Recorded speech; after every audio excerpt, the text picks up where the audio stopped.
Ma femme m'a menti pour coucher avec le mari de sa sœur. Je ne l'ai découvert que lorsqu'ils ont eu un accident. Alors je lui ai signifié les papiers du divorce pendant qu'elle était sur un lit d'hôpital. J'ai appris que ma femme couchait avec le mari de sa sœur parce qu'une infirmière a pensé que je devrais connaître le nom de l'homme qui était avec elle lorsque leur voiture s'est enroulée autour d'un poteau téléphonique à 2h00 du matin. Cette seule phrase a fait exploser 2 mariages avant le lever du soleil. Je m'appelle Dante, 33 ans, je suis un homme. Je travaille comme coordinateur des opérations pour une compagnie de fret régionale. Ce qui est une façon élégante de dire que je suis celui qui arrange tout lorsque les camions tombent en panne. Que les expéditions se perdent et que les directeurs d'entrepôt commencent à perdre la tête à 3h00 du matin. Le travail paie bien, et il m'a appris à rester calme quand tout part en vrille. Céleste et moi étions ensemble depuis 6 ans, mariés depuis 4. Elle travaillait dans la vente de produits pharmaceutiques. Ce qui signifiait beaucoup de temps sur la route, des conférences, des dîners avec des clients. Des nuitées dans d'autres villes. Elle avait une réponse à tout. Un sourire qui pouvait désarmer n'importe qui et cette façon de vous faire sentir comme si vous étiez la seule personne dans la pièce. Je pensais que j'avais de la chance. Je pensais avoir trouvé quelqu'un qui voulait vraiment construire quelque chose de réel. Sa sœur aînée, Lucia, avait épousé un homme nommé Graham environ 8 ans auparavant. Ils avaient une belle maison en banlieue. 2 enfants de 6 et 4 ans, tout le package domestique. Graham travaillait dans l'immobilier commercial, ce qu'il rappelait constamment à tout le monde. Ce type ne pouvait pas commander un sandwich sans mentionner sa dernière affaire. Son nouveau client ou à quel point le marché le traitait bien. Il portait toujours des montres chères, conduisait toujours des voitures de luxe. Je le trouvais épuisant, mais il faisait partie de la famille. Alors j'acquiesçais pendant les fêtes et prétendais être impressionné quand il parlait de taux de capitalisation et de rachat par effet de levier. Lucia semblait heureuse. Les enfants étaient formidables. C'est ce qui comptait. Ce vendredi soir a commencé assez normalement. J'avais fait un quart de travail brutal. M'occupant de 3 camions tombés en panne sur le même itinéraire. Ce qui signifiait 10 heures d'appels téléphoniques et de résolution de problèmes créatifs. Tout ce que je voulais, c'était de la nourriture, une douche et mon canapé. Céleste avait déjà fait ses bagages quand je suis rentré, son sac de voyage près de la porte. Les clés à la main. Elle m'a lancé ce regard d'excuse et a dit qu'elle montait passer le week-end avec Lucia. Elle a dit que Graham était de nouveau en voyage d'affaires et que Lucia était débordée de s'occuper. Seuls des enfants. Je n'ai pas hésité une seconde. Cela ressemblait à quelque chose qu'une bonne sœur ferait. Je l'ai aidé à porter son sac jusqu'à la voiture. Lui ai demandé si elle avait besoin d'argent pour l'essence. Elle a ri, m'a embrassé sur la joue et m'a dit que je m'inquiétais trop. A promis d'envoyer un message à son arrivée. Je l'ai regardé sortir de l'allée, les saluer comme un bon mari. Et je suis rentré à l'intérieur pour réchauffer des restes de pâte au micro-ondes. Elle a envoyé un message vers 20h00, disant qu'elle était arrivée saine et sauve. Et a envoyé une photo de ce qui ressemblait au salon de Lucia. J'ai répondu par un pouce levé et je me suis endormi. Vers 2h du matin, mon téléphone a sonné. Numéro inconnu. J'ai failli le laisser aller sur la messagerie vocale. La femme à l'autre bout du fil avait cette voix calme et mesurée que les professionnels de la santé utilisent lorsqu'ils sont sur le point de vous larguer une bombe. Elle a confirmé que j'étais Dante Ortega. A confirmé que j'étais le mari de Céleste Ortega. Puis elle m'a dit que ma femme avait été admise à l'hôpital général du comté suite à un accident de voiture environ 1 heure auparavant. Stable mais blessée. Je devais venir. Mon estomac s'est noué. Ma femme était blessée. Aurait pu mourir.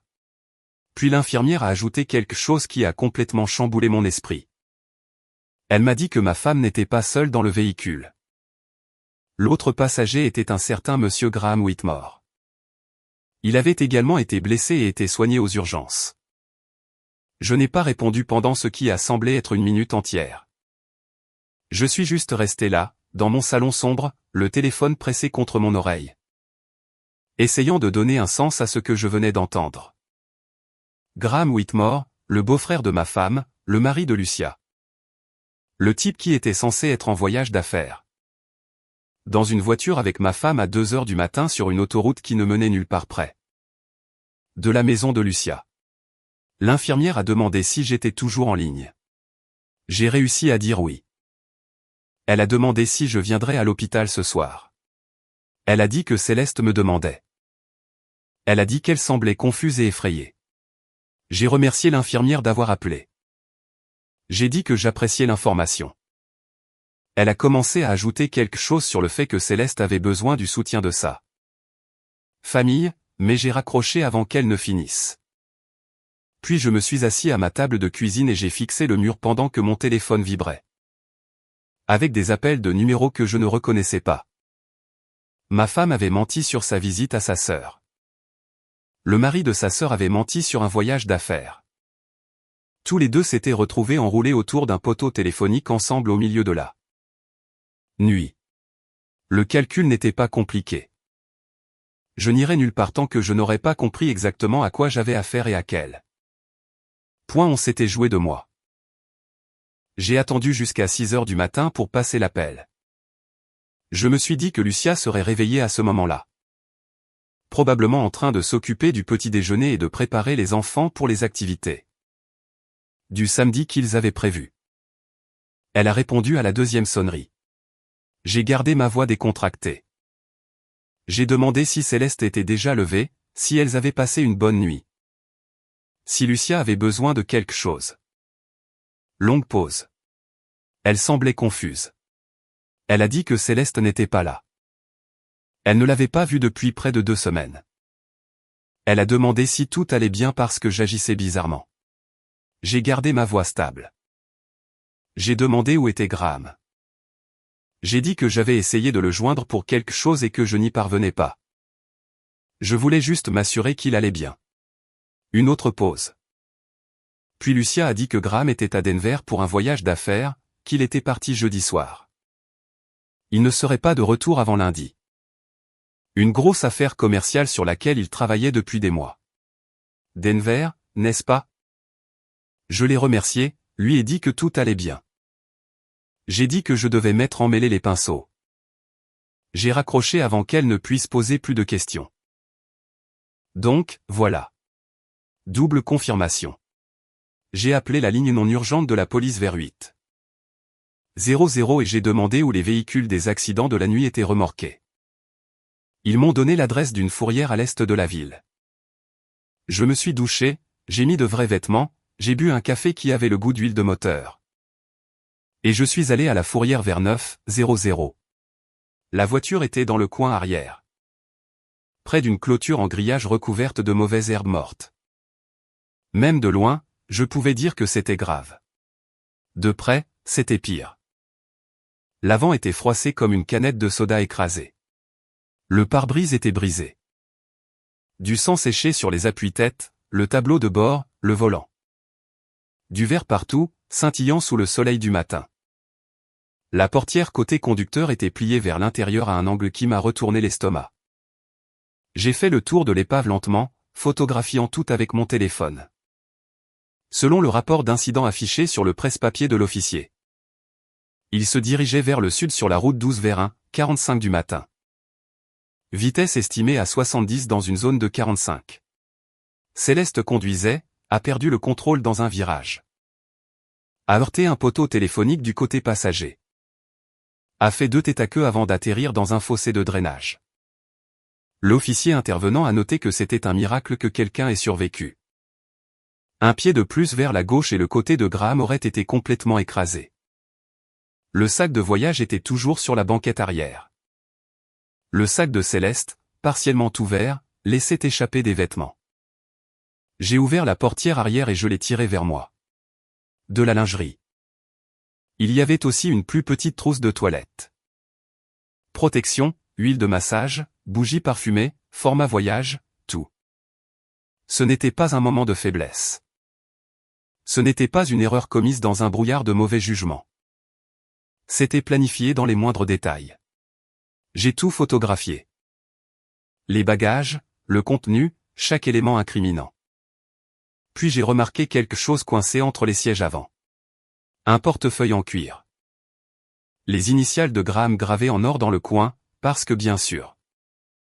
Je l'ai sorti et les feuilleté. Principalement des cartes de visite et des prospectus immobiliers. Quelques notes manuscrites que je ne pouvais pas déchiffrer.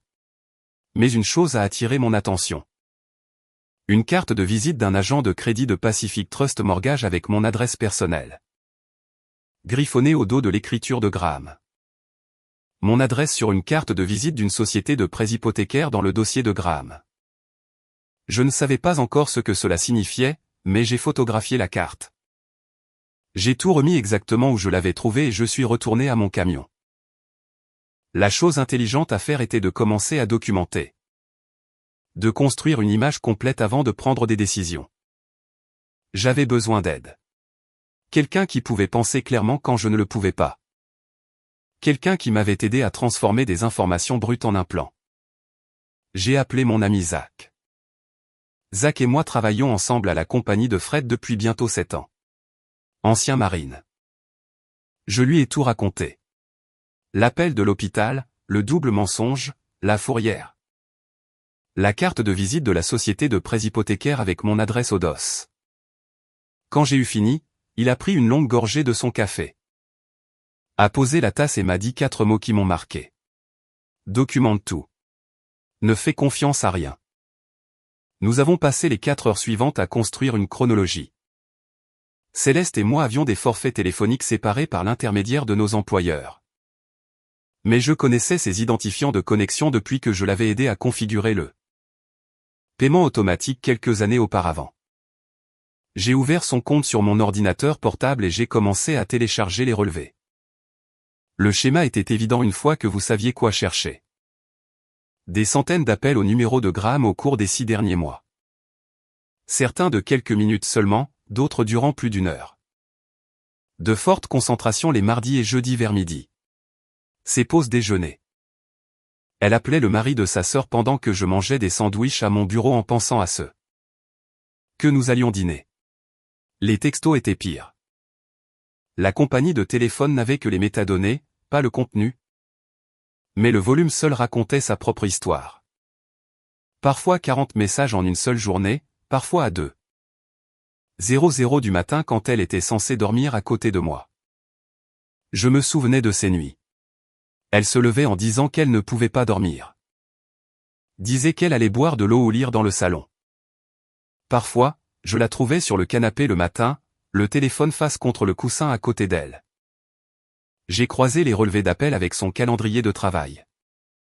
Chaque voyage d'une nuit qu'elle avait fait au cours des 6 derniers mois correspondait à une forte activité téléphonique avec Graham. Chaque conférence, chaque dîner client, chaque week-end entre amis. Il y a eu une semaine en avril où elle était censée être à un sommet pharmaceutique à Houston. Cette semaine-là a montré 50 appels au numéro de Graham et exactement 0 appel à quiconque dans l'indicatif régional de Houston. Zach a trouvé les médias sociaux de Graham et a commencé à faire des recoupements. Il s'est avéré que Graham avait posté une photo d'un restaurant de grillade à Houston la même semaine.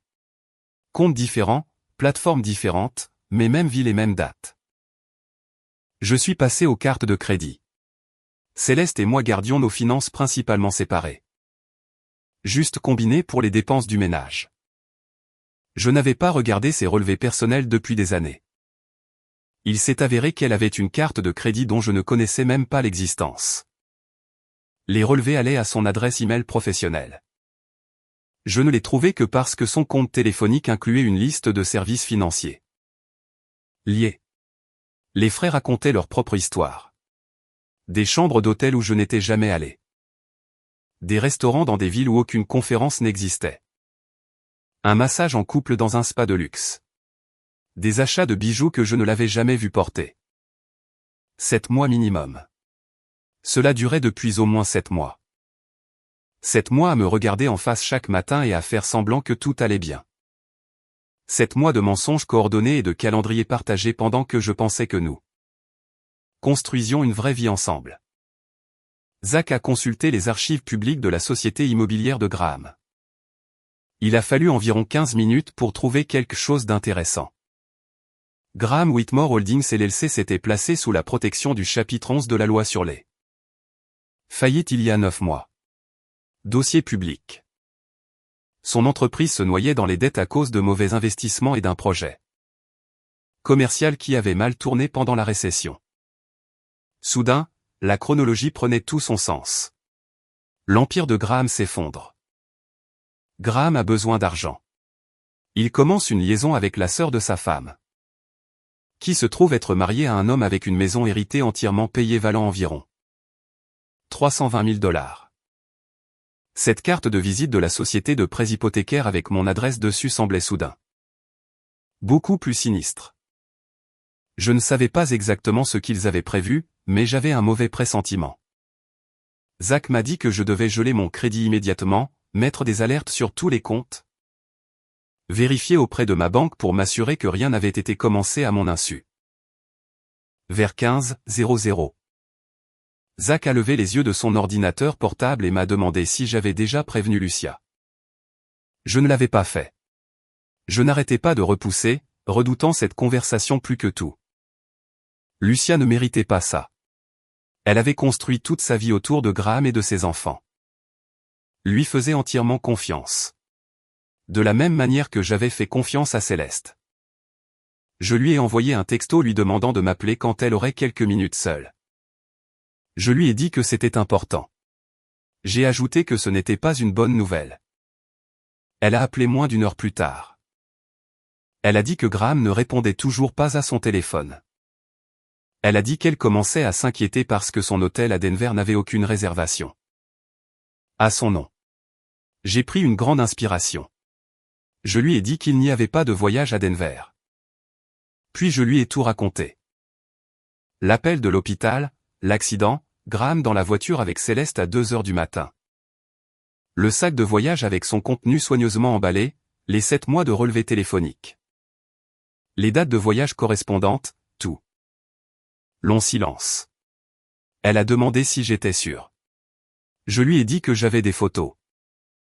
Je lui ai dit que j'avais des relevés téléphoniques. Des relevés de cartes de crédit et des calendriers de voyage. Je lui ai dit que j'avais vu la voiture de mes propres yeux. Plus de silence. Puis elle a dit que les choses n'allaient pas avec Graham depuis des mois. Des nuits tardives qu'il ne pouvait pas expliquer. Des appels téléphoniques secrets qu'il prenait dehors ou dans le garage. De nouveaux vêtements et montres qu'elle ne se souvenait pas lui avoir achetés. Des frais sur leur carte commune qui n'avaient pas de sens. Elle s'était dit qu'elle était paranoïaque. S'était dit qu'aucun homme ne ferait quelque chose d'aussi tordu. Coucher avec la propre sœur de sa femme. Qui fait ça? Graham, apparemment. Je lui ai dit que j'avais pensé la même chose de Céleste. Je lui ai dit que nous avions tous les deux été joués par des gens qui étaient censés nous soutenir. Elle a demandé ce que j'allais faire. Je lui ai dit que j'engageais un avocat spécialisé en divorce le matin même et que je bloquais tous les comptes financiers que j'avais. Elle a dit qu'elle avait besoin de temps pour digérer, pour savoir quoi dire aux enfants. Comment gérer Graham? J'ai compris, je lui ai dit d'appeler si elle avait besoin de quoi que ce soit. Après avoir raccroché, Zach et moi avons passé 2 heures de plus à tout organiser dans des dossiers. Des copies physiques, des sauvegardes numériques. Un stockage en nuage qu'il a configuré sous un email que Céleste ne connaissait pas. Les preuves de la liaison étaient solides. Mais cette carte de visite avec mon adresse continuait de me tracasser. Graham était fauché. Son entreprise coulait. Et d'une manière ou d'une autre, ma maison s'était retrouvée dans son dossier. Quoi qu'ils aient prévu, l'accident de voiture l'avait interrompu. Je ne savais tout simplement pas à quel point j'étais passé près de le découvrir à la dure. Lundi matin, j'ai commencé à passer les appels que Zach avait suggérés. Le premier appel était à ma banque. J'ai demandé à parler à quelqu'un au sujet de la sécurité de mon compte. J'ai été transféré 2 fois. J'ai finalement atterri avec une directrice du département des fraudes. Elle m'a demandé de vérifier mon identité, ce qui a pris environ 5 minutes. Puis elle m'a demandé si j'appelais au sujet de la demande de LDCG. J'ai senti mon estomac se nouer. Quelle demande de LDCG? Elle a expliqué qu'une demande de ligne de crédit sur valeur domiciliaire avait été initiée sur ma propriété il y a 4 semaines. M'indiquant comme emprunteur principal. Indiquant une certaine Céleste Ortega comme co-emprunteuse. Le montant demandé était de 85 000 $. Ma maison, la maison que j'avais héritée de ma grand-mère. La maison sur laquelle Céleste n'avait aucune revendication légale. La directrice a continué à parler. A dit que la demande avait été signalée pour vérification supplémentaire parce que le nom de la co-emprunteuse n'apparaissait nulle part sur l'acte de propriété. Ils essayaient de me joindre depuis 2 semaines pour confirmer l'autorisation. Mais le numéro de contact enregistré avait été changé pour un numéro qui tombait constamment sur la messagerie vocale. Changé. Elle connaissait mes informations. Nous avions fait des papiers à cette table de cuisine une centaine de fois. Je n'avais jamais pensé à cacher quoi que ce soit à ma propre femme. Je lui ai demandé de tout geler immédiatement. Elle l'a fait. Puis elle a mentionné autre chose. Quelqu'un avait également demandé un changement d'adresse sur mon compte à peu près au même moment. A essayé de rediriger tous mes relevés vers une boîte postale dans une ville dont je n'avais jamais entendu parler. Si la demande était passée, je n'aurais jamais vu les relevés. Je ne l'aurais jamais su jusqu'à ce que les agents de recouvrement viennent frapper à ma porte. Je l'ai remercié, j'ai raccroché et j'ai immédiatement appelé ma compagnie de carte de crédit. 40 minutes en attente à écouter le pire jazz fusion jamais enregistré. Je peux réacheminer 3 camions en panne à travers les frontières des États plus vite que ces gens ne peuvent répondre au téléphone. À un moment donné, le sax s'est lancé dans un solo. Et j'ai failli avouer des crimes que je n'avais pas commis juste pour que ça s'arrête. J'ai finalement réussi à parler à un représentant qui a confirmé que quelqu'un avait tenté d'ajouter Céleste Ortega comme utilisateur autorisé sur ma carte de crédit personnelle 3 semaines auparavant. La demande avait été signalée parce que le numéro de sécurité sociale fourni ne correspondait à personne sur le compte. Même période, même schéma, même personne. J'ai tout gelé. J'ai mis des alertes de fraude auprès des 3 agences d'évaluation du crédit. J'ai changé tous les mots de passe. Puis je me suis assis à ma table de cuisine et j'ai fixé la carte de visite de la société de prêt hypothécaire que j'avais trouvée dans le dossier de Graham. Pacific Trust Mortgage. La même société qui venait d'essayer de traiter une LDCG de 85 000 $ sur la maison de ma grand-mère. C'était ça le plan. Zach est venu ce soir-là et m'a aidé à organiser toute la nouvelle documentation. Alerte de fraude, gel de crédit, correspondance bancaire. Nous l'avons ajouté à la chronologie. L'image devenait de plus en plus claire et de plus en plus laide d'heure en heure. Graham avait besoin d'argent parce que son entreprise coulait. Céleste s'est soit fait embarquer, soit a eu l'idée elle-même. Quoi qu'il en soit, ils travaillaient ensemble depuis des mois pour monter un gros coup financier. La maison de ma grand-mère était la cible. Ils avaient juste besoin de m'écarter assez longtemps pour drainer la valeur nette et disparaître. Zach m'a demandé si je pensais que Céleste prévoyait de me quitter à un moment donné. J'ai dit que je ne savais pas. Peut-être qu'elle prévoyait de prendre l'argent et de demander le divorce.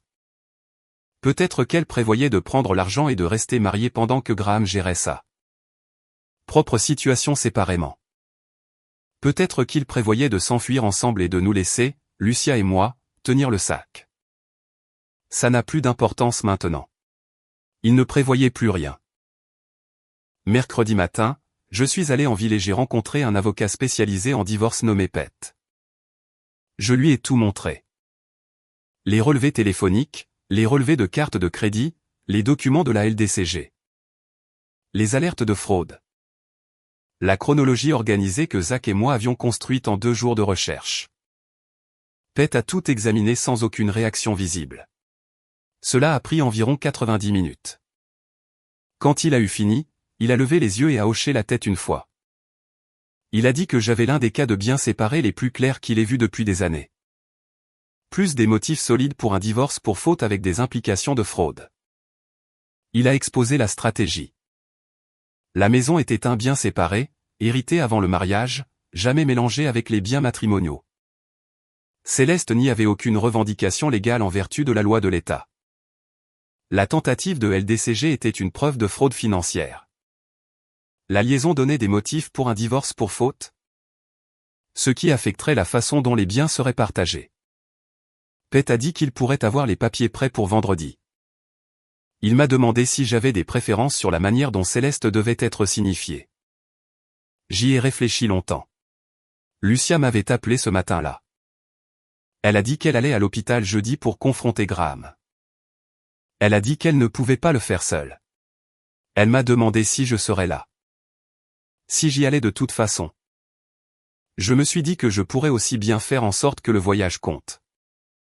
J'ai dit à Pete de tout préparer pour jeudi après-midi. Je lui ai dit que je voulais qu'elle soit signifiée à l'hôpital en personne avec des témoins.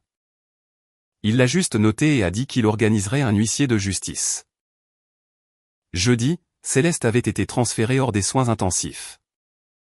Côte cassée, clavicule fracturée, commotion cérébrale, point de suture sur le front. Elle resterait à l'hôpital au moins une semaine de plus. Graham était en pire état, bassin brisé, hémorragie interne. Une sorte de problème de compression de la colonne vertébrale, des mois de convalescence à venir. Il pourrait ne plus jamais marcher normalement. Ça n'aurait pas pu arriver à un type plus sympa. Les parents de Céleste n'arrêtaient pas de m'appeler depuis l'accident. Sa mère pleurait sur la peur de Céleste. Comment elle n'arrêtait pas de demander pourquoi je n'étais pas venu la voir. Comment j'étais cruel et vindicatif sans raison. Son père laissait des messages vocaux me traitant de froid, de sans-cœur et d'indigne de leur fille. Une mauvaise passe, c'est comme ça qu'ils appelaient ça. Chaque famille traverse des défis. Le mariage exige le pardon. J'ai ignoré les messages vocaux, je n'ai pas répondu. Ils ne savaient pas encore pour Graham. Lucia voulait être celle qui leur dirait. Voulait voir leur visage quand ils réaliseraient que leur précieux gendre avait couché avec leur autre fille. Jeudi après-midi. Je suis allé à l'hôpital avec l'huissier de Pete qui me suivait dans une voiture séparée. Un type nommé Raymond. Lucia m'a rejoint sur le parking, des cernes sous les yeux. Les mains tremblantes quand elle m'a pris dans ses bras. Elle m'a dit qu'elle était déjà allée voir Graham ce matin-là, qu'elle était entrée dans sa chambre. L'avait regardé dans les yeux et lui avait dit qu'elle savait tout. Il a nié au début. A dit qu'il devait y avoir un malentendu. A dit que Céleste était comme une sœur pour lui. Quand Lucia a mentionné les relevés téléphoniques, il a changé de tactique. A dit que Céleste l'avait séduit. A dit qu'elle lui faisait des avances depuis des mois et qu'il avait finalement cédé. Quand Lucia a mentionné les documents de la LDCG, il a complètement cessé de parler. Elle était partie sans dire un mot de plus. Elle a dit qu'elle avait demandé le divorce cet après-midi-là. Son avocat était déjà en train de rédiger les arrangements de garde. Maintenant, c'était le tour de Céleste. Céleste était assise dans son lit quand nous sommes entrés. Des bleus sur le visage, le bras en écharpe, une blouse d'hôpital tombant d'une épaule. Elle avait l'air plus petite. Quand elle m'a vu, toute son expression a changé. Un soulagement envahissant son visage comme si j'étais la réponse à chaque prière qu'elle avait murmurée au cours des 5 derniers jours. Dante. Sa voix s'est brisée sur mon nom. Tu es venu. Je te demande depuis des jours. Je ne comprenais pas pourquoi tu n'étais pas là. J'avais si peur. Les infirmières ne voulaient rien me dire. Je pensais qu'il t'était arrivé quelque chose à toi aussi. Elle a tendu la main vers la mienne. J'ai reculé. Je pensais que tu ne viendrais jamais. Elle a continué, les larmes commençant à se former. Je sais que j'ai des choses à expliquer. Je sais que ça a l'air mal, mais ce n'est pas ce que tu penses. S'il te plaît, laisse-moi juste t'expliquer. Tout est devenu si compliqué, et je ne savais pas comment te le dire. Et Céleste, je l'ai interrompue. Arrête. Elle a cligné des yeux, la confusion remplaçant le soulagement désespéré. Raymond s'est avancé de derrière moi. Professionnel, calme. Il a confirmé son nom légal complet. A confirmé qu'elle était Céleste Marie Ortega. Puis il lui a tendu l'enveloppe et a prononcé la déclaration de signification formelle. Elle a regardé les papiers comme s'ils étaient écrits dans une langue étrangère. Puis elle a levé les yeux vers moi, puis vers Lucia qui se tenait dans l'embrasure de la porte. « Qu'est-ce que c'est » Sa voix avait changé, plus dure. Lucia a répondu avant que je ne le puisse. « Je sais pour Graham, pour les chambres d'hôtel, pour les 7 mois d'appels et de textos. Pour la demande de LDCG sur la maison de Dante, pour la fraude à la carte de crédit, pour tout. » Le visage de Céleste a traversé environ 6 expressions différentes en 3 secondes. Pour finalement se fixer sur une innocence blessée. « Ce n'est pas tu ne comprends pas, Graham m'a manipulé. Il m'a dit à quel point il était malheureux. Je n'ai jamais voulu que tout cela arrive. J'étais confuse et il a profité de tu as emballé de la lingerie. J'ai gardé ma voix plate. Tu as loué une boîte postale pour rediriger mon courrier. Tu as essayé de t'ajouter à mes cartes de crédit. Tu as initié un prêt sur valeur domiciliaire sur une propriété sur laquelle tu n'as aucun droit légal. Ce n'était pas de la confusion. C'était de la préméditation. » Céleste a ouvert la bouche pour répondre, mais Lucia l'a coupé. « Tu n'es plus ma sœur. » Les mots sont restés en suspens. Le visage de Céleste s'est décomposé. Elle a commencé à pleurer et à tendre la main vers Lucia, répétant son nom encore et encore. La suppliant de l'écouter. Lucia s'est retournée et est sortie sans regarder en arrière. Je l'ai suivie. La voix de Céleste résonnait dans le couloir derrière nous. Une infirmière s'est dépêchée de passer devant nous en direction de la chambre. Je ne me suis pas retourné. Ses parents m'ont appelé cette nuit-là, tous les deux en ligne, furieux au-delà des mots. Ils ont dit que j'avais pris leur fille blessée en embuscade dans son lit d'hôpital. Que j'avais retourné Lucia contre sa propre sœur avec des mensonges et de la manipulation. Qu'ils avaient toujours su qu'il y avait quelque chose de froid en moi et que maintenant il en avait la preuve. Je leur ai dit de demander à leur fille ce qu'il en était de Graham, de la LDCG. Des 7 mois de mensonges documentés. Ils ont dit que je cherchais des excuses. Que Céleste ne ferait jamais quelque chose comme ça. Que j'essayais de justifier l'abandon de ma femme blessée. Je leur ai dit d'appeler Lucia et de lui demander directement. Puis j'ai raccroché. 2 jours plus tard, Lucia a demandé le divorce de Graham. Les parents de Céleste ont cessé de m'appeler après ça. Je suppose qu'ils ont finalement eu le tableau complet. Les 4 mois suivants ont été essentiellement consacrés à regarder 2 vies s'effondrer au ralenti. Céleste est rentrée de l'hôpital et a emménagé chez ses parents. J'avais déjà changé les serrures de la maison de ma grand-mère et j'avais eu une conversation avec la police locale sur ce qui constituait une violation de propriété. Elle s'est quand même présentée. 2 fois la première semaine, 3 fois la deuxième. Mon voisin Jean m'a aidé plus qu'il ne l'a probablement réalisé. Électricien à la retraite dans la soixantaine. Il avait des caméras de sécurité couvrant toute sa propriété. Plus la moitié de la mienne parce qu'il était paranoïaque à propos des voleurs de colis. L'homme avait cette caméra pour une maison de 3 chambres. Il a dit qu'il ne faisait pas non plus confiance aux écureuils. Ce que j'avais pris pour une blague jusqu'à ce que je voie l'angle de suivi dédié aux écureuils sur la caméra 4. Quand j'ai mentionné la situation, il a commencé à enregistrer chaque fois que la voiture de Céleste apparaissait dans l'allée. Date, heure, durée, plaque d'immatriculation, tout. La 3e semaine. Céleste s'est approchée de la porte d'entrée et a frappé pendant 45 minutes d'affilée. Jean avait tout sur caméra. J'étais au travail, mais il m'a appelé pour me dire qu'elle avait laissé une note sur la porte. Pet a envoyé à son avocat une lettre de cessation et d'abstention. Elle l'a ignorée. La 5e semaine, elle s'est présentée vers minuit.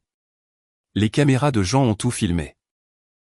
Elle a essayé la porte d'entrée, a essayé la porte arrière. Puis elle est allée au garage et a commencé à tirer sur la poignée comme si elle pouvait la forcer à s'ouvrir. Quand ça n'a pas marché, elle a donné un coup de pied assez fort dans le panneau inférieur pour cabosser le métal.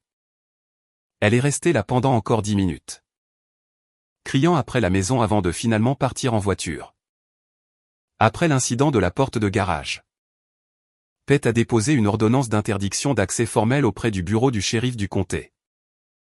Céleste a été notifiée que toute présence future sur ma propriété entraînerait des poursuites pénales. Son avocat a accusé réception. La trace écrite légale était hermétique. J'ai dit à Jean que si elle se présentait à nouveau, ne discute pas avec elle, appelle simplement. Les visites ont continué malgré tout. Parfois, elle s'asseyait simplement dans sa voiture de l'autre côté de la rue et fixait la maison. Parfois, elle passait sur le trottoir, assez lentement pour s'assurer que je la remarque. J'ai ajouté tout cela au dossier de documentation. La procédure de divorce a avancé plus vite que prévu. Pete était minutieux et agressif. Il a déposé une demande en invoquant des motifs de faute. A joint les preuves de la liaison et a inclus la documentation sur la fraude. Il a également déposé une motion pour exclure la maison héritée de la division des biens, citant les lois sur les biens séparés et les tentatives de fraude documentées. L'avocat de Céleste a essayé de tout contester. Un type nommé Hartwell. Il a prétendu que la maison était un bien matrimonial parce que nous y avions vécu ensemble. A prétendu que la demande de LDCG était un malentendu.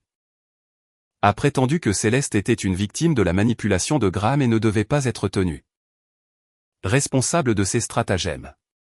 Pete a démonté chaque argument. Il a présenté les relevés téléphoniques montrant que Céleste avait initié la plupart des appels à Graham. A présenté des relevés de cartes de crédit à son nom montrant qu'elle avait payé la moitié de leur chambre d'hôtel. A présenté la location de la boîte postale à son nom. La tentative d'autorisation de carte de crédit à son nom. La demande de LDCG avec sa signature. Ce n'était pas de la manipulation. C'était un partenariat égal dans la trahison. La juge a tout examiné en 2 sessions. Une femme plus âgée avec des lunettes de lecture et une tolérance zéro pour les excuses. Elle a posé des questions pointues sur le calendrier de la LDCG, sur la redirection du courrier. Sur la raison pour laquelle le nom de Céleste apparaissait sur tant de documents frauduleux si elle était censée n'être qu'une victime innocente. L'avocat de Céleste n'avait pas de bonne réponse. La décision finale est tombée lors de la 3e session. La maison était un bien séparé. Les tentatives de fraude comptaient comme un gaspillage des biens matrimoniaux. La juge a ordonné une répartition de 60/40 en ma faveur. Plus Céleste couvrant ses propres frais juridiques. Céleste a carrément ri en entendant la décision. Elle a dit que j'avais volé ses plus belles années et que maintenant je volais aussi son avenir. La juge lui a rappelé que tenter de voler 85 000 $ sur la propriété héritée d'un conjoint ne vous vaut généralement pas beaucoup de sympathie de la part du tribunal. Pendant ce temps, le divorce de Lucia devenait plus compliqué. Graham a essayé toutes les astuces possibles. A prétendu que la faillite signifiait qu'il n'avait rien à partager. A prétendu que ses blessures de l'accident l'empêchaient de travailler. A prétendu que Lucia essayait de monter les enfants contre lui. L'avocat de Lucia a fouillé dans ses finances et a trouvé des comptes au nom de sa mère. Des transferts d'argent effectués des semaines avant l'accident. Des achats de crypto-monnaies qui n'apparaissaient sur aucun relevé divulgué. Graham préparait sa sortie depuis des mois.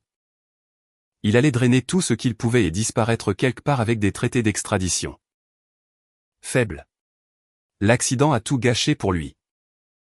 Ses blessures étaient suffisamment graves pour qu'il ait besoin de soins 24 heures sur 24 pendant les 2 premiers mois. Difficile de disparaître quand on peut à peine se tenir debout.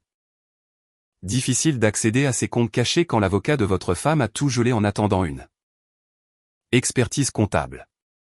Lucia a eu la maison. La garde principale des enfants. Une décision de justice pour une pension alimentaire que Graham paierait pendant les 16 prochaines années. Sa société immobilière a été officiellement dissoute. Sa réputation professionnelle était fichue. L'immobilier commercial est un petit monde.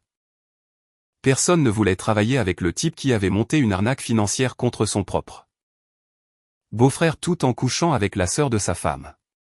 Graham a emménagé chez sa mère. Aux dernières nouvelles, il faisait de la paperasse de base dans l'entreprise de gestion immobilière d'un ami. Depuis un fauteuil roulant. Les 2 divorces ont été finalisés la même semaine. Le mien le mardi, celui de Lucia le vendredi. J'ai gardé ma maison, ma retraite, ma santé mentale. Céleste a eu sa part de nos comptes joints moins les compensations pour fraude. Elle est retournée vivre chez ses parents de façon permanente après avoir été licenciée de son travail pharmaceutique pendant son congé maladie prolongé. Zach est venu le jour où mon divorce a été finalisé. Il a apporté de la nourriture, m'a aidé à réarranger les meubles. 6 mois après l'accident, j'ai décidé d'inviter quelques personnes. Samedi après-midi, des hamburgers sur le grill. Lucia venait avec les enfants. Zach amenait sa petite amie. Jean a dit qu'il pourrait passer si son dos ne le faisait pas souffrir. La maison avait l'air différente maintenant. J'avais repeint la chambre, acheté de nouveaux meubles pour le salon, enlevé les photos de mariage. Elle me semblait enfin à nouveau mienne. Lucia est arrivée vers 15h avec les filles. Elles ont couru directement dans le jardin pendant que Lucia m'aidait à préparer la table. Nous avons parlé de choses normales, des plans de camp d'été des enfants. De la bizarrerie d'être de nouveau célibataire après tant d'années. Nous avons développé une étrange sorte d'amitié au cours des derniers mois. Juste 2 personnes qui comprenaient ce que l'autre avait traversé d'une manière que personne d'autres ne pouvaient comprendre. Zach est arrivé vers 16h avec sa petite amie et une glacière de soda. Jean est passé vers 17h00, a dit que son dos allait bien, en fait, et s'est installé dans une chaise de jardin avec un hamburger et un air satisfait. C'était agréable, calme, le genre d'après-midi que je n'avais pas eu depuis des années. Vers 18h, j'ai remarqué que Jean regardait vers l'avant de la maison avec les sourcils levés. J'ai suivi son regard. Céleste remontait l'allée. Elle avait l'air différente, plus mince, le regard plus dur. Marchant avec une légère boiterie de l'accident qui ne disparaîtrait probablement pas. Elle portait un dossier en manille et une robe que je ne reconnaissais pas. J'ai passé ma spatule à Zach et j'ai fait le tour pour l'intercepter avant qu'elle ne puisse atteindre le jardin. Elle s'est arrêtée à environ 15 pieds quand elle m'a vu arriver. J'essaie de te joindre depuis 3 semaines. Sa voix était stable. Répétée comme si elle avait répété cela. Tu as bloqué mon numéro. Tu as bloqué mon email. Tu ne réponds à rien parce que nous sommes divorcés. Il n'y a rien à dire. Je ne suis pas d'accord. Mon nouvel avocat a trouvé des problèmes avec la décision sur la propriété. Il y a des motifs pour réexaminer la division des biens. Les allégations de fraude étaient exagérées et on ne m'a jamais donné une chance équitable de Céleste. Je l'ai interrompu. Pet m'a déjà parlé de ta tentative d'appel. Elle a été rejetée. Il n'y a rien à réexaminer. C'est fini. Tu dois partir. Je ne partirai pas tant que tu ne m'auras pas écouté. Tu me dois bien ça après 6 ans ensemble. Je ne te dois rien. Fais demi-tour et va-t'en où j'appelle les flics. Son expression a changé. Tu vas vraiment jouer la victime ici après tout ce que tu as fait. Tu m'as pris au dépourvu dans un lit d'hôpital. Tu as retourné ma sœur contre moi. Tu as tout pris et tu ne m'as rien laissé. Tu prévoyais de prendre 85 000 $ de mon héritage. Tu as fait ton sac pour aller coucher avec le mari de Lucia. Tu as passé 7 mois à me mentir en face. Tout ce qui t'est arrivé, tu te le es fait à toi-même. C'est à ce moment-là qu'elle a remarqué les gens dans le jardin. A remarqué Lucia debout près du grill en train de regarder. Quelque chose de laid a traversé son visage. Tu te moques de moi. Sa voix est devenue forte. Elle est ici, dans la maison de ma belle-grand-mère, avec mes nièces. Tu joues à la famille heureuse avec les gens qui ont ruiné ma vie. Ta vie a été ruinée par tes propres choix. Par maintenant. Dernier avertissement. Elle a commencé à marcher vers le jardin. Je me suis mis devant elle. Bouge. Elle crachait pratiquement le mot. Non. Ce sont mes nièces. J'ai tout à fait le droit de les voir. Tu ne peux pas me les enlever pour toujours. C'est tellement tordu. C'est ma propriété et vous violez une propriété privée. Jean. Jean avait déjà son téléphone à la main, déjà en ligne. Céleste a perdu la tête. Elle a commencé à crier sur ses droits, sur le fait que je ne pouvais pas lui faire ça. Sur le fait que cette maison était censée être la sienne. Elle m'a attrapé le bras fermement. Quand je me suis dégagé, elle m'a poussé. Puis elle a attrapé un piquet de jardin près de la clôture et l'a jeté sur la porte arrière. Manqué, mais ça a laissé une entaille sur le revêtement. Céleste a alterné entre me crier dessus, crier sur Lucia à travers la clôture, et essayer de me dépasser pour aller dans le jardin. Zach avait déjà mis les enfants à l'abri dans le garage. Jean était au téléphone avec le répartiteur. Quand la voiture de patrouille est arrivée, Céleste était assise par terre près de l'allée. Le maquillage coulant sur son visage, marmonnant que tout le monde l'avait trahi. L'officier a rapidement examiné la scène, a pris les dépositions de moi et de Jean. A demandé à Céleste de se lever et de présenter une pièce d'identité. Elle a refusé, a dit qu'elle avait des droits. L'officier m'a demandé de clarifier. Je lui ai dit que nous étions divorcés depuis 2 mois et qu'elle avait reçu une ordonnance d'interdiction d'accès formel par le biais du bureau du shérif après plusieurs violations documentées. Il s'est retourné vers Céleste et lui a demandé poliment de quitter la propriété. Elle a refusé de nouveau. A commencé à crier à propos d'avocats et de procès et que tout le monde allait payer pour ce qu'il lui avait fait. L'officier l'a averti que refuser de quitter une propriété privée après y avoir été invité par le propriétaire constituait une intrusion criminelle en vertu de la loi de l'État. Elle l'a traité d'un nom que je ne répéterai pas. Il l'a menotté, l'a mise à l'arrière de la voiture de patrouille. Pendant qu'il s'éloignait, Céleste criait encore par la fenêtre. Quelque chose sur le fait que je le regretterais, qu'elle me le ferait payer. Que ce n'était pas fini. J'ai regardé jusqu'à ce que la voiture tourne au coin de la rue et disparaisse. Puis je suis retourné au grill. J'ai repris la spatule des mains de Zach et j'ai demandé si quelqu'un avait besoin d'une autre boisson. Zach a levé son verre.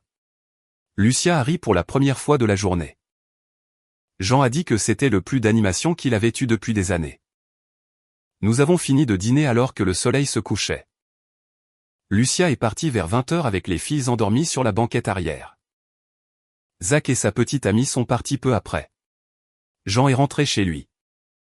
Il a dit qu'il enverrait les images de la caméra au cas où j'en aurais besoin pour le tribunal. Je me suis assis seul sur ma terrasse arrière alors que la dernière lumière s'estompait. La maison était calme. Quelque chose qui ressemblait vraiment à un foyer. Certaines personnes survivent aux accidents de voiture. J'ai survécu à un mariage avec quelqu'un que je n'ai jamais vraiment connu.